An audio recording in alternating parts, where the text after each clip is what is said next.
Okay, just relaxing, enjoying the sunset, enjoying the mosquitoes. Not. But I know one person that is enjoying the mosquitoes and is enjoying the sunset, and it's Dennis Oland. It could be the last mosquito or sunset that Dennis will see or feel for a long time. Tomorrow morning is his verdict. Is he going to be found guilty or not guilty for the murder of his father? Now, I forgot there, I'm just doing this on the moment because I just hear on the radio tomorrow morning is the verdict. And St. John will once again be on the world stage. I bet there'll be a huge scrum of media in St. John tomorrow morning. Now,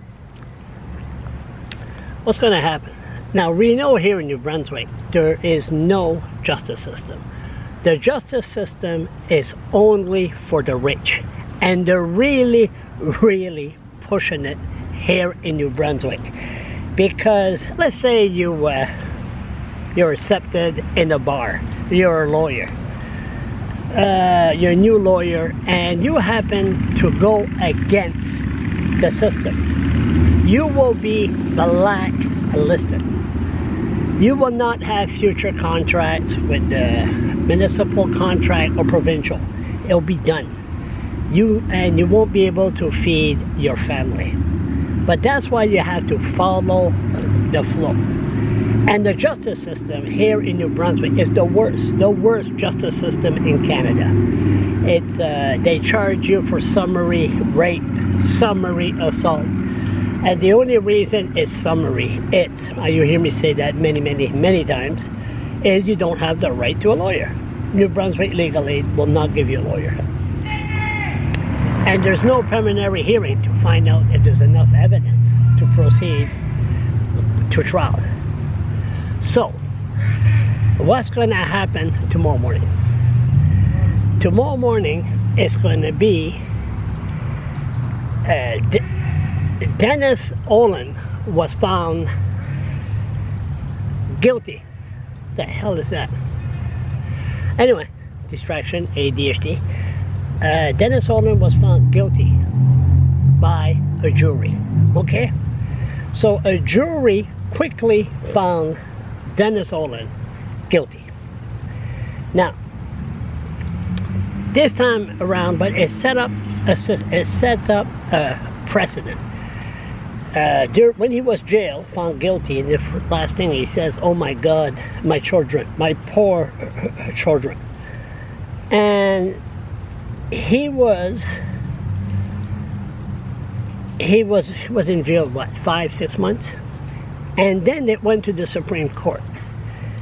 And what was said, I believe, he was granted a new trial because the judge instruction to the jury, there was some error. I forgot what it was. But anyway, they found a loophole. And you can't, come on.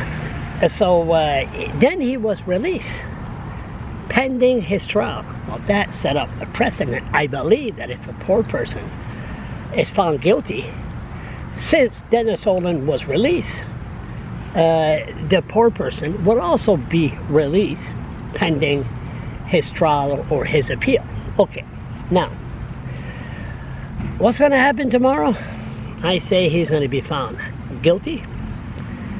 No, I'm sorry. I'm sorry. He's going to be found not guilty because it's not going to be a jury this time. It's going to be one man alone, and this person, this is like a circle of the elite. Don't come to me and say, oh, the justice system is different. Nobody's treated different in the justice system. Bullshit. Richard Scott, one of the high-profile lawyers in New Brunswick, and he took a stroke last year, 65 years old, and died. And he he went out of his way before he died, about a month. He came right after me, right in the registered office, screaming, hollering. I'm jumping. Have another coffee, Charles. But he was allowed to do that because he's part of the elitists. So tomorrow, these elitists, they say, what? A jury found Dennis guilty? I couldn't believe it.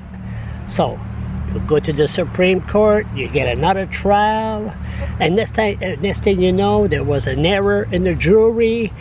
Judge alone, that's exactly what they want. And voila, Mr. Oland is going to be found not guilty, because you can't have a millionaire in jail. Not in New Brunswick.